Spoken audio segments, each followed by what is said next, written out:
బాగా చెప్పు ఆన్సరు. అమ్మ, నాన్న, అమ్మమ్మ, నానమ్మ, మామ, జేజి. అందరిలో నీకు ఎవరంటే బాగా ఇష్టం?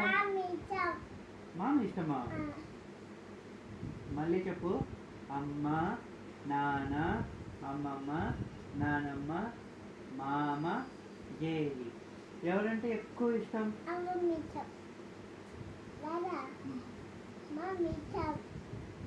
నువ్వు అమ్మమ్మ అన్నా మామ అన్నా ఒక్కరి పేరే చెప్పాలి. ఎవరు ఇష్టం? మామ ఇష్టం. మామ పేరు ఏం పేరు?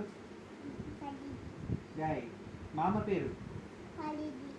మామ పేరు మామ పేరు మామ ఎక్కడున్నాడు? మామ ఎక్కడున్నాడు? రమేష్. మామ పేరు కూడా గుర్తులేదా నీకు? మరి అంత మామ ఇష్టమైన ఉన్నావు నువ్వు.